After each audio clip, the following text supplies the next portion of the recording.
লীগ বাংলাদেশের ফ্যাসিবাদের জন্মদাতা, আওয়ামী লীগ ফ্যাসিস্ট খুনি হাসিনার মতো একটা নেতৃত্বে পরিচালিত একটা সন্ত্রাসী দল। যারা আওয়ামী লীগ করতেন এদের মধ্যে 2-4 জন যদি ভালো মানুষ থেকে থাকেন কোনো কারণে, বলবো তাহলে আপনারা নাম পরিবর্তন করেন সংগঠনের। এই আওয়ামী লীগ বাংলাদেশে কলঙ্কের রাজনীতির জন্মদাতা, আওয়ামী লীগ বাংলাদেশের খুন গুমের জন্মদাতা, আওয়ামী লীগ বাংলাদেশের ফ্যাসিবাদের জন্মদাতা, আওয়ামী লীগ ফ্যাসিস্ট খুনি হাসিনার মতো একটা নেতৃত্বে পরিচালিত একটা সন্ত্রাসী দল। এই দলকে আর বাংলাদেশের মানুষ বাংলাদেশের রাজনীতিতে দেখতে চায় না। বাংলাদেশের মানুষ চায় বৈষম্যের বিলোপ, বাংলাদেশের মানুষ চায় সকল ধরনের বৈষম্য, অন্যায় এবং জুলুমের অবসান। বাংলাদেশের মানুষ আগামী দিনে ন্যায় এবং ইনসাফপূর্ণ একটি সমাজ দেখতে চায়।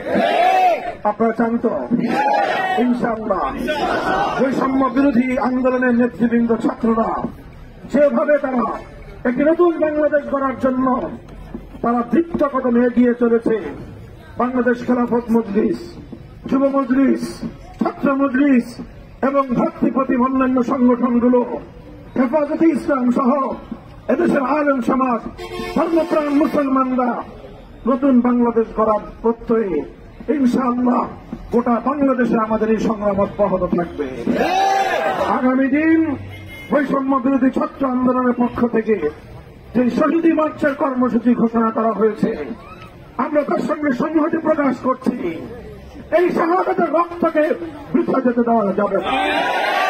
এই সকল বীর শহীদদের স্মরণকে কেন্দ্র করে, এই স্মরণকে স্মরণীয় রেখে আগামী দিনে একটি সুন্দর বাংলাদেশ গড়তে হবে, বৈষম্য মুক্ত একটি সমাজ গড়তে হবে। বৈষম্য মুক্ত ইনসাফপূর্ণ সমাজ, পূর্ণাঙ্গ ইনসাফপূর্ণ সমাজ গড়তে চাইলে মানব রচিত গণতন্ত্র দিয়ে হবে না। এর জন্য চাই সৃষ্টিকর্তা মহান আল্লাহ পাক রব্বুল আলামিন প্রদত্ত রাজনৈতিক ব্যবস্থা।